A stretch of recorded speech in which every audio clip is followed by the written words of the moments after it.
in terms of the supply chain, one of the things this pandemic has really illustrated is the vulnerability of the United States to China's control of our supply chain, particularly critical infrastructure, medical equipment, whether it's PPE or whether it is pharmaceuticals.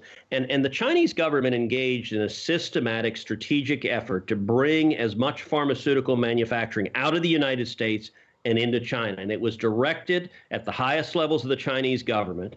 And where we have now, depending on the pharmaceutical, is a vast percentage of the medicines we rely on in the United States is made in China. Now, one of the pieces that really illustrated the vulnerability is in the course of this pandemic, a newspaper that is controlled and owned by the Chinese government threatened to cut off pharmaceuticals from the United States of America as a weapon against us in this pandemic.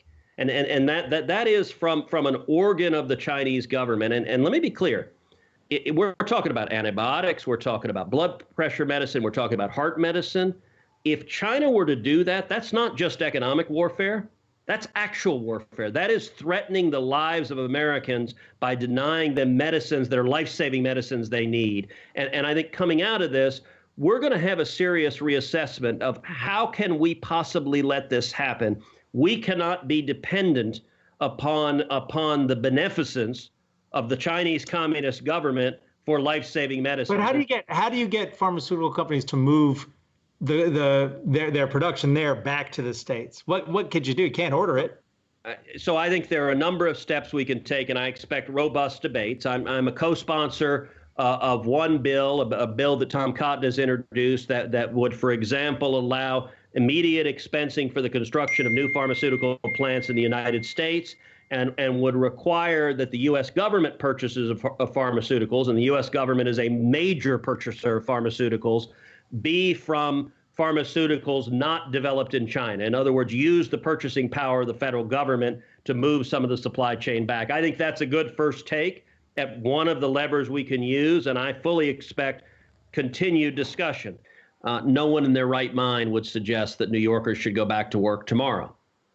There are other parts of the country where the numbers are not nearly as bad, and I think it makes sense to implement plans to protect the most vulnerable populations, to protect people, the very elderly, those with serious health conditions. Those have been the populations that have demonstrated the greatest vulnerability to this virus. But at the same time, as much as possible, allow young, healthy people to go back to work and to do so in ways that are safe, maybe using PPE, using masks and gloves, maybe using social distancing. It's got to vary based on the circumstances on the ground. There is not a magic wand that you can suddenly have hundreds of millions or billions of tests poof into existence. I have been urging the administration to move more effectively, to do things like use the Defense Production Act, which I called on the president early on to use. That's legislation that came originally out of 1941 and 1942, came out of World War II, and our ability to mobilize the incredible power of the American free enterprise system to develop the tools we needed to win World War II. I think we ought to be, I called Alex Azar, the Secretary of Health and Human Services, and urged him use the Defense Production Act to ensure the development of PPE, to ensure the development of tests, to ensure the development of ventilators. We need to be doing more.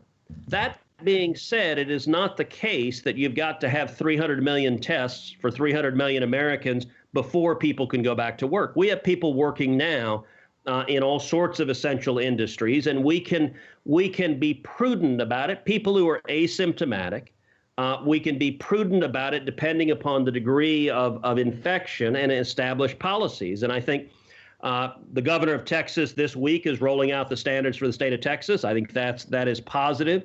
But the two combine, obviously in areas with a high concentration of the virus, testing is more critical. But we can also open up with social distancing and using the other tools of mitigation while the testing capacity is ramping up to where it needs to be.